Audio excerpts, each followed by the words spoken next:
I don't like to give advice to the younger people, but here it is, folks. If you're not married yet, and you're already going to couples therapy, break the fuck up and move on with your life, because this shit's not gonna get any easier, and all the therapy in the world isn't gonna fix it. If it's broke, it's broke, all right? Therapy is for people who are stuck with each other. You don't need a therapist, you need a U-Haul. Get the fuck out, all right? That's while you still can. Dating is like supposed to be the fun part of a relationship. It's the easy part. It's the appetizer portion. And if the appetizer is poison, don't order the entree, all right? Don't, because the portions are way bigger. It comes with a side of in-laws. And that person is the only thing on the menu until one of you dies. So you better make a good decision. I'm serious. I tell this to the younger comics like Catherine. I'm like, listen, don't make big decisions while you're single. They're like, but I'm not single. I'm in a committed relationship. Like, you're not committed until you start commingling assets or DNA, all right? If you can leave without talking to a lawyer, you're single, all right? Just fucking take advantage of it. Take advantage of it. You know, until you have kids, you're really not committed, all right? The first thing a new dad says, he looks at that baby and goes, well, I guess I can't leave now. You know, it's like, and those are the good dads. Those are the good ones, right? So think of what the shitty dads say. My God, right? That's what I love about this joke is when I do it, statistically, somebody in that crowd is sitting there going, he's talking about us. I am. Go home and pack your shit. Do it. I don't care if he's hung like a telephone pole or her private parts taste like strawberry shortcake, right? The sex isn't great because you're soulmates. The sex is great because you're 25, all right? It's not gonna last. It doesn't last. Somewhere around 40, sex turns into like a women's deodorant, soft and dry, and you better love that person, is what I'm trying to say. You better like them. You better love them and like them, all right? Because those two are equally important. I'm serious. If it's broken, you gotta let it go. It's hard to do, but you gotta let it go. You're not gonna fix it with therapy, all right? It's like you buy an IKEA desk at a garage sale, and at some point that particle board starts to separate. No amount of glue or therapy is gonna fix that broken desk, all right? You just gotta leave that shit out on the curb until somebody who's more desperate than you are comes along and takes it off your hands. Fucking let them have it and move on with your life, right? A pre-marriage relationship is like a kitten. And if that kitten, God forbid, gets cancer, you don't spend 10 years of your life and all your money trying to cure the cancer. You get a new fucking kitten, all right? They're giving them away down at Publix. Oh, I'm sorry. Oh, you want to stay in that relationship for 50 years? Is that what you want to do? No, you have to drown that pre-marriage relationship in a bucket. That's what you have to do. That sounds harsh, but it's going to save you a lifetime of fucking pain. Yes, you will get some scratches on your arm. There will be tears. But that kitten's not going to grow up to fuck your friends and burn your shoes in a bathtub. That's all I'm saying.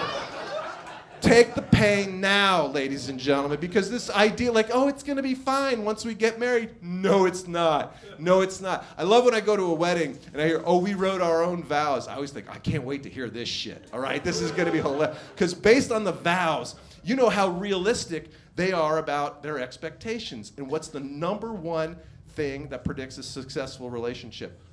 Low expectations. That's what it is. It's not low, reasonable expectations. And when you hear a couple say their own vows and like, and then the sun and the moon came together and we were meant to be, it's like fucking short that stock. It is a bear market, ladies and gentlemen. Get out while you can. Right? You know, there's a few things, if you hear them in a vow, you know it's not gonna last, right? Destiny. If you hear destiny in the vows, not gonna work, all right? And if the bride's name is Destiny, she's gonna fuck a groomsman, all right? So don't buy a wedding gift until that 1 year anniversary. You have 365 days before you're obligated to send that gift. Take advantage of that fucking time period.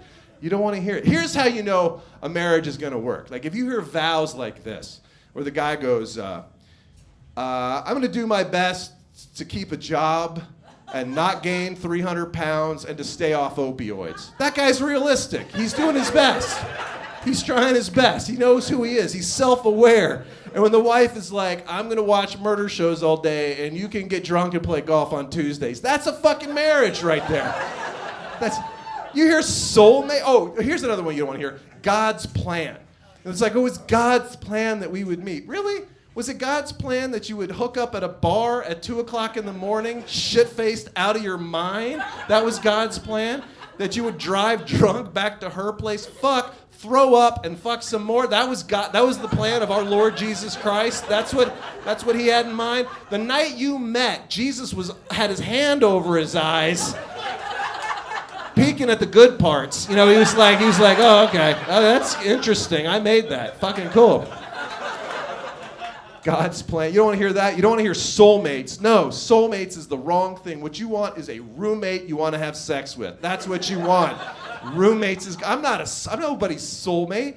You know, I fart, I snore, I come too fast. I'm not a soulmate.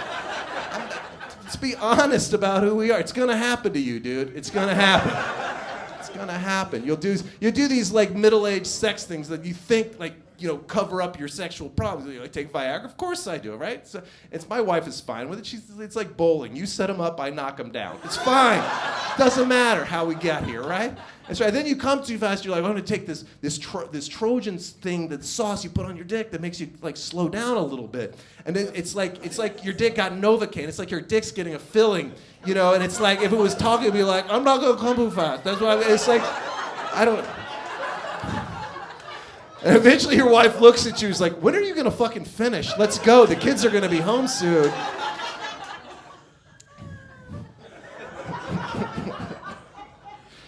You just don't know what you don't know before you get married. You don't, but before I got married, after 15 years of marriage, I never would have thought that our biggest fight wouldn't be about finances or fidelity. It'd be about the fact that my wife loads the dishwasher like an asshole. You know, it's like, it's the little shit that matters, you know? And talk about the sun and the stars. It's like that dishwasher. You look at it and go, how did I marry you? My God, the fuck is wrong with you? Everybody knows it goes big plate, little plate, little plate.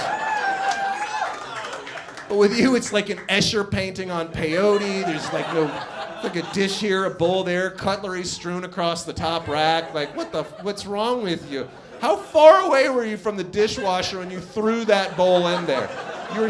You were right next to it. Does symmetry mean nothing to you? My God. Please tell me that's not a cutting board on the bottom rack standing vertically blocking the upper spray arm. Please tell me that is, yes, the upper spray arm. That's the thing that spins around and gets the dishes clean. You would know if you gave a shit. My God. You know those flaps on the tops of cereal boxes? My wife doesn't have time for that shit. She just bores a hole through the side of the box. I saw it the other day. I was like, we've got raccoons. She's like, no, I just wanted some puffins. Like, did you open that box with a screwdriver? Holy shit. You don't know what you don't know. Before I got married, I never imagined I would ever hear this phrase. I'm not going to have sex with you until you clip your toenails. I never imagined I would ever hear that phrase.